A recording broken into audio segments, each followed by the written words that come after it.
The Bermuda triangle. दोस्तों, आप में से कई लोगों ने ये नाम पहले भी सुना होगा, और जिनको नहीं पता कि बर्म्यूडा ट्रायंगल क्या है, उन्हें मैं बता दूं कि ये एक तरह का अर्बन लेजेंड है। अर्बन लेजेंड मतलब एक ऐसी कहानी या फिर कह लें ऐसी घटना जो लोगों के बीच में दशकों से चर्चा का विषय बना हो। ये जगह यूएस के फ्लोरिडा सिटी से सटा हुआ है, जिसका क्षेत्रफल 5 लाख से 15 लाख स्क्वायर किलोमीटर तक फैला हुआ है। ये कितना बड़ा हो सकता है, इसका अंदाजा हम इस बात से लगा सकते हैं कि अगर हम राजस्थान, महाराष्ट्र और मध्य प्रदेश के क्षेत्रफल को भी मिला दें तो भी ये उससे बड़ा ही होगा।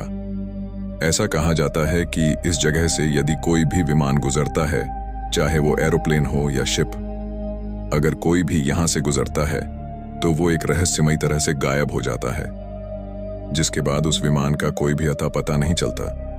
इस जगह पर कंपास और अन्य तरह की मैग्नेटिक चीजें भी काम करना बंद कर देती हैं, जिसके वजह से यहां से गुजरने वाले लोगों का बाहरी दुनिया से कनेक्शन टूट जाता है और वे वहां फंस जाते हैं। तो क्या रहस्य है इसके पीछे? क्या इसके पीछे एलियंस का हाथ है या फिर कोई और वजह है? चलिए जानते हैं। कहानी की शुरुआत होती है क्रिस्टोफर कोलंबस से। वो साल था 1492, जब कोलंबस एक नई दुनिया की खोज के लिए निकले थे। इसी दौरान उन्होंने अमेरिका की भी खोज की थी। तो सफर के दौरान उन्होंने बड़ी ही अजीब अजीब सी चीजें नोटिस की। जब वो बर्म्यूडा ट्रायंगल से गुजर रहे थे तो उन्होंने देखा कि आसमान में बहुत से तारे इधर से उधर मूव कर रहे थे। अब आप कहोगे कि ये तो बहुत ही नॉर्मल सी बात है, लेकिन ऐसा नहीं है। अगर आप नॉर्मल तारों को देखोगे तो वो इतने धीरे मूव करते हैं कि उसे देखने के लिए आपको बहुत ही गौर से देखना पड़ेगा। लेकिन ये तारे इतनी तेजी से मूव कर रहे थे कि इसे नॉर्मल आंखों से भी देखा जा सकता था। ये तो फिर भी ठीक था।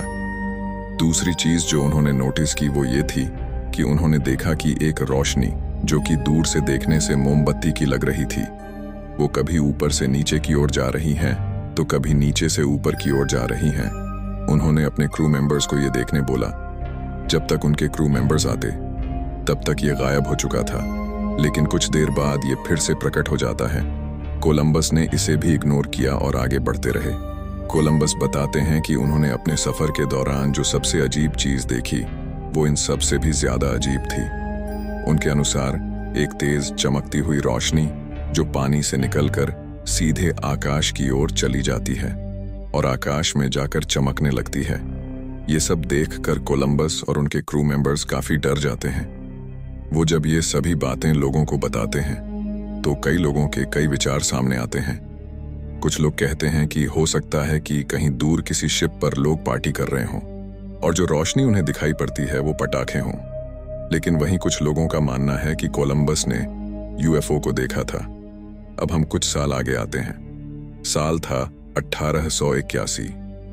एलन ऑस्टिन नाम की एक बड़ी सी कार्गो शिप बर्म्यूडा ट्रायंगल के बीचों बीच से गुजर रही होती है।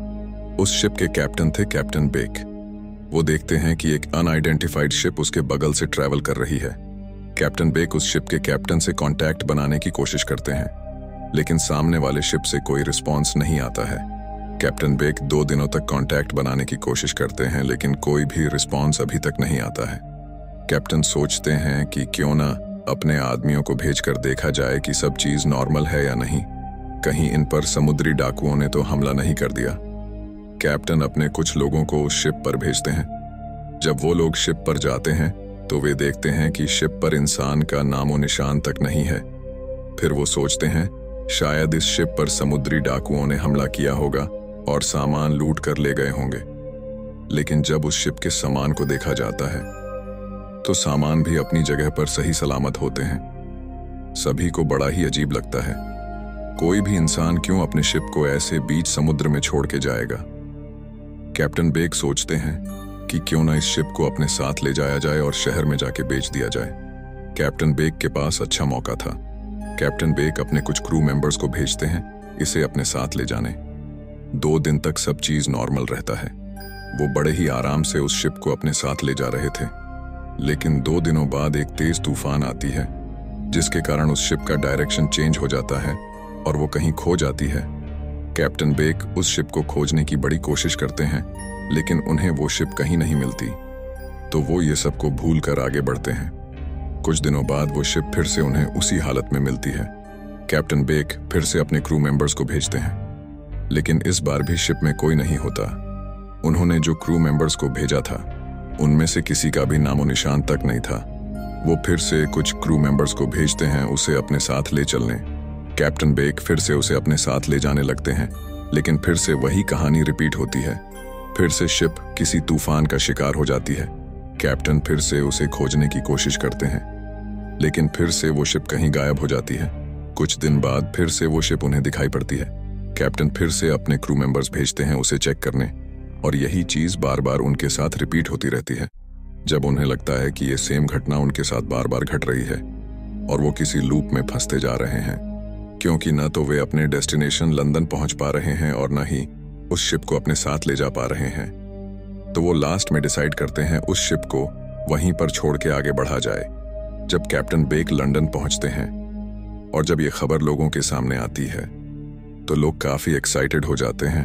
एलन ऑस्टिन शिप की जो कंपनी थी उसके मालिक भी ये खबर सुनकर काफी अचंभित हो जाते हैं। वो फिर से अपने कुछ लोगों को उस शिप को लाने के लिए बरमूडा की तरफ भेजते हैं, लेकिन उनका भी यही हश्र होता है। ये सब देखकर एलन ऑस्टिन का मालिक डर जाता है और वो उस कंपनी को बेच देता है, क्योंकि इस कंपनी का नाम बदनाम हो चुका था, जिसके कारण कंपनी के मालिक को कंपनी बेचनी पड़ती है, और जो दूसरा व्यक्ति कंपनी का मालिक बनता है वो उस कंपनी का नाम बदलकर मेटा रख देती है। लेकिन आपको क्या लगता है, क्या ये रहस्य यहीं पर सुलझ गया? तो बिल्कुल भी नहीं। अभी और भी कई ऐसी घटनाएं हैं जो आपके होश उड़ा देंगी। अगर आप इस वीडियो का पार्ट 2 चाहते हैं तो कमेंट में पार्ट 2 जरूर लिखें, और अगर चैनल पर नए हैं तो चैनल को सब्सक्राइब जरूर करें। जय श्री राम।